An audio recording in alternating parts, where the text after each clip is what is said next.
What is up, guys? I'm back. So I was sick for about 2 weeks. Had bad cough and just couldn't talk really well. So I took a little bit of time off just so I could get myself better and just get ready to do talking for about 30 minutes to an hour. So since I've been gone, a lot's happened. I'm not going to hit on everything, just the things that have happened the past few days that I've been noticing and just been thinking about. And so let's get started. So to get started, we'll be talking about Justin Herbert signing his 5-year, $262.5 million contract extension with the Los Angeles Chargers. So just some numbers, $133.7 million is in full guarantees and $193.7 million in injury guarantees. So pretty high numbers for that guarantee limit. Still nowhere close to what Deshaun Watson is gaining guarantees, but again, I doubt that would happen anytime soon, even with Joe Burrow's contract negotiations happening right now. I don't think that even he would be getting something to that guaranteed limit. Another thing, what does this mean for Joe Burrow's contract negotiations? So just kind of hitting on what will happen now that Justin Herbert has gotten paid this much. What will be happening with Joe Burrow and his contract negotiations with the Bengals? What I think is going to happen is Joe Burrow is going to be probably getting around $300 million in money in salary. Whether that be a 5-year deal, a 6-year deal, I'm not sure. But I don't see Joe Burrow gain any less than any of these quarterbacks. I know the Bengals have been known to be a cheap organization, but I do think that he's going to get more than Justin Herbert. Now, whether that means that maybe they just go a little bit above Justin Herbert, where it could be like $263 million, I'm not sure. I personally think he'll get somewhere around $300 million and above, just because Justin Herbert has only been to the playoffs once and he lost the playoff game, which we'll talk about a bit later in his resume, and just why he doesn't really deserve this kind of money. But Joe Burrow has now been to multiple AFC championships. He's been to a Super Bowl. Yes, he did lose, but he did make it there with probably one of the worst teams before he got there. The Bengals were a tire fire before he got there, and he brought them up into Super Bowl contenders. So I don't really see how he doesn't get more than $300 million, but we'll find out in the coming weeks because I'm sure his contract will be getting settled then. So to talk about Justin Herbert's resume, so in 3 seasons, Herbert is 25-24 with 1 playoff loss. So just a little above 500, but I mean not great, honestly. His 1 playoff loss being his only playoff ever getting into the playoffs, and he lost. It just doesn't seem like the type of money you would give a quarterback that hasn't done much. I get that they want to keep him in the franchise. They want to pay him and make sure he stays, but I don't know if this is the way to go about it. In doing this, you can't pay a lot of people. Joey Bosa, you have to pay him.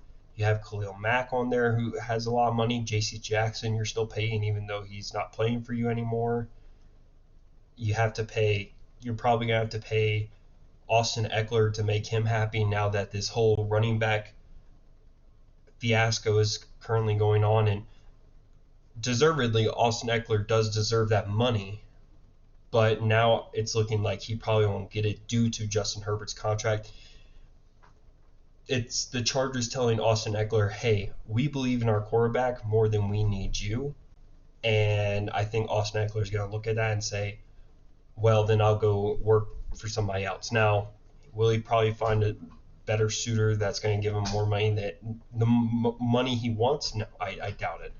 The running back market right now is completely just horrible, right? For instance, Saquon Barkley had to agree to a 1-year deal worth $11 million with incentives. And that was after the whole franchise tag fiasco where he said he would sit out for possibly the first game against the Cowboys. I'm just not seeing how the whole running back fiasco gets fixed anytime soon. So I think this was the Chargers saying to Austin Eckler, hey, we rather pay our quarterback than pay you because you're not that important to our franchise.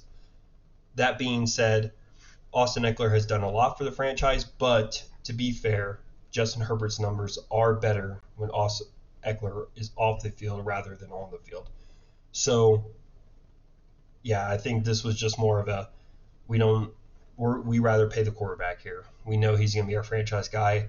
Austin, we don't know how long you're going to be here. You could get hurt in the next year. You're kind of a gadget guy, so that whole thing.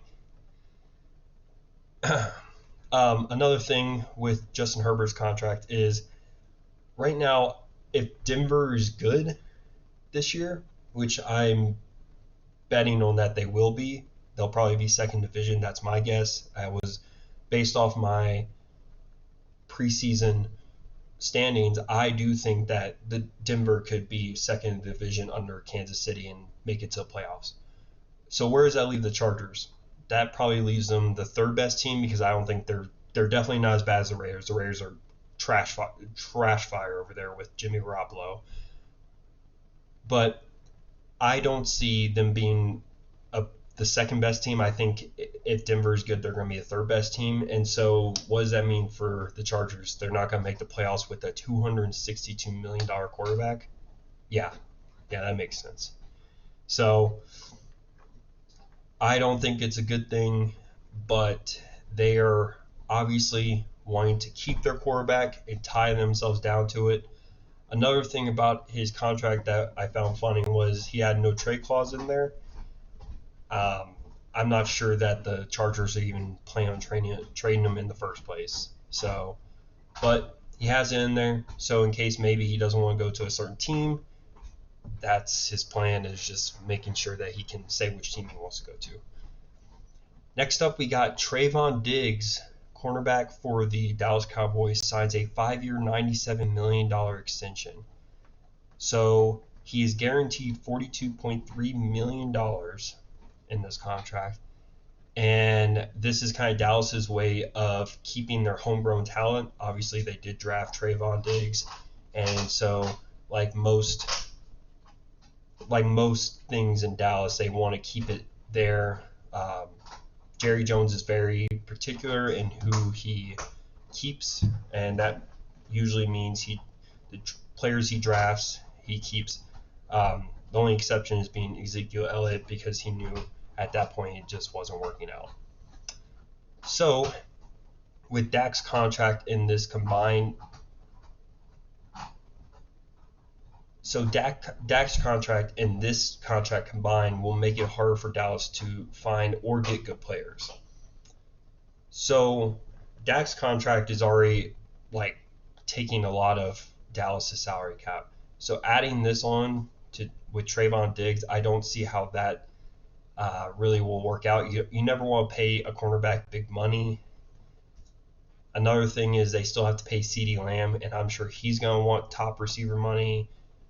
And they still have to pay their right tackle, Terrence Steele, which is definitely needed due to Zach Martin probably holding out for maybe start of the year.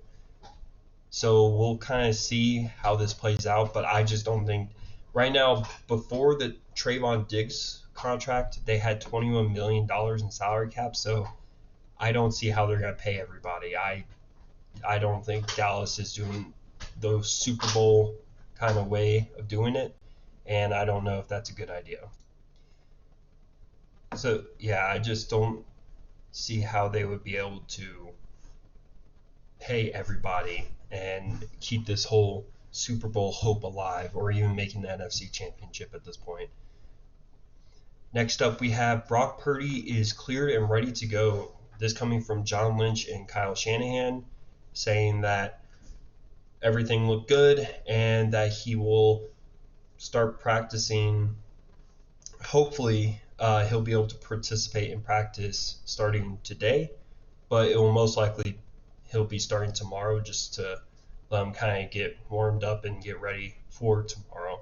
So hopefully we get to see Brock Purdy back at practice. Obviously, this means that he will most likely be the starter week 1 if he looks good in practice, which I'm sure he will. I'm sure Kyle Shanahan is super happy about this. I know that people were talking about possibly Sam Darnold starting or Trey Lance. I really doubted the Trey Lance thing. He is obviously not in good graces with Kyle Shanahan. So I didn't really want to see Sam Darnold be the one to start, and I feel like they would have lost games like that. So it's good to see Brock Purdy's back and okay from injury and officially going to be the starter. Okay, next up we got Josh Jacobs does not report to training camp. So like I was talking about before, there's a whole running back fiasco. They did a Zoom call recently where they were talking about the whole depressed market of the running backs and how they can fix it. Obviously, they can't fix it because CBA doesn't end until 2030, and I don't see any owners deciding to pay running backs when they know they can just go to the 7th round like the Chiefs did and get a good running back. So Josh Jacobs did not report to training camp for the Raiders. Most likely he will hold out all training camp unless a deal gets done, and I don't see that in the near future because they failed to reach an agreement on a contract extension, and I don't see the Raiders budging from their number. So it's possible he actually holds out more than training camp, and he could actually hold out a couple games. I could imagine that, but he'd also be losing money in that situation, so I don't know if he's willing to do that. Another thing is what this means for other running backs. So obviously Josh Jacobs is going to hold out, but how much is it really going to do for other running backs? Like I said before, Austin Eckler probably isn't going to get paid by the Chargers. Saquon Barkley he either had to take the franchise tag or he did what he did and he agreed to a 1-year deal worth $11 million with incentives. And I'll talk about the incentives in just a second, but I know that the running backs want more money, but like I said before, there are plenty of people that want their jobs. It's like next man up at this point. That's the Patriots way. That's going to be a lot of teams' ways at this point. With the Patriots, it was always if somebody got injured, it was next man up, that kind of thing. So I can see a lot of teams adapting that style for running backs just because they're expendable. I mean, like I said, the Chiefs got Isaiah Pacheco out of the 7th round, and he has been a great running back. The San Francisco 49ers got Elijah Mitchell out of the 6th round, and he's been a great running back when he's healthy, that is. So I just don't see how this whole running back fiasco ends, but I do know that owners aren't going to budge on paying running backs more than $20 million or $15 million at this point, honestly. So we'll see how this goes, but Josh Jacobs holding out, it'll probably just lead to him having to play anyway under the franchise tag. So like I said, next up we'll get to Saquon agreeing to that 1-year deal worth $11 million with incentives, obviously. So after the running back meeting, it was Saquon, Josh Jacobs, Nick Chubb, a bunch of big name running backs that decided to do a Zoom call and try and figure out how to fix the market. Well, it seems like Saquon Barkley was just trying to look out for himself after this meeting because, I think a day after he was like, yeah, sign me up. I just want the money. So he won't be playing under the franchise tag. He does have a contract extension, only for 1 year, obviously. But here's the bad part. So that was incentives I was talking about to get up to 11 million. This is what it is. He has to get 1,350 rushing yards and a playoff berth with Daniel Jones as his quarterback, 11 touchdowns that he has to score, and he has to have 65 receptions from the backfield. So this is basically saying that Saquon has to be a first-team All-Pro and be like one of the best, top 5, I would say. I would honestly say number 1 running back in the entire league. Can he do it? Yes, but this is asking him to these 1,350 rushing yards, that would be his career high in rushing yards. So I think these are just too difficult. I don't think they're realistic. You're having to rely on Daniel Jones to make it to the playoffs for you to get money. I don't see how that's fair. Obviously, he agreed to it. I get that. And the Giants obviously knew what they were doing. They know he wanted money and he wanted to just get it over with, but I don't see how this is going to – I don't think Saquon is going to reach this goal. It just seems like a lot to do. It seems like he would have to be the whole offense for him to reach this goal. So I don't see that happening, but we will find out. Next up, moving on to NBA. So I'm not going to talk a lot NBA, but there was one big story that I want to talk about because I found it very interesting, and that is Jaylen Brown agrees to a 5-year, $303.7 million Supermax extension. So here's my biggest issue with this. Jaylen Brown isn't even the best player on his team. Not even the NBA, just his team, he's not even the best player. The best player on his team is Jason Tatum. And Jaylen Brown is obviously second, but he's not even the best player on his team. And he now has the most money in the NBA, in NBA history. Obviously, this will change pretty soon. I imagine that Shai Gilgeous-Alexander will most likely be getting somewhere above $400 million from the Oklahoma City Thunder. But even then, it just seems like a lot of money for a player that's the second best player on your team. My thought process on why they did this was because the Celtics didn't want to lose him for nothing, because they knew he was such a good player. Why lose him for nothing when you can just pay him? But I just don't see the logic in this. You're paying him so much now. I mean, how's this going to affect your salary cap? You already have to pay Jason Tatum. It's a lot of money going towards 2 players.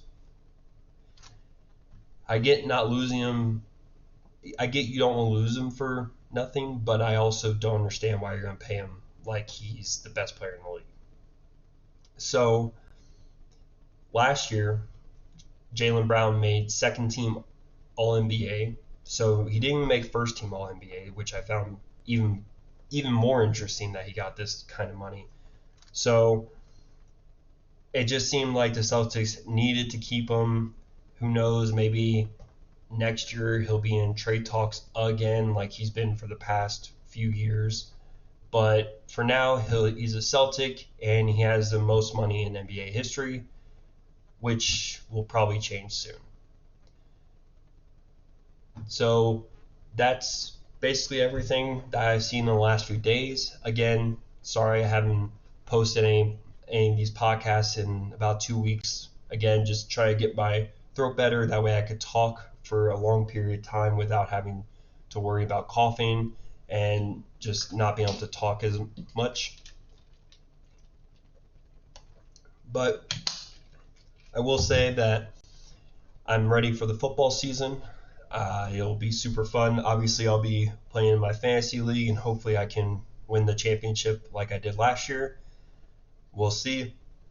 I'm probably not going to pick Josh Allen as my QB again, just purely because of how that whole Stephon Diggs drama is going on right now is happening. But I will say I'll probably be doing a lot of fantasy football, like just talking about stuff like that, and doing a little bit of news on top of that. So I'll probably have two separate podcasts, but for now, I'll just keep to the Sports Talk podcast. So with that, I just want everybody to have a good day, and I will catch y'all next time.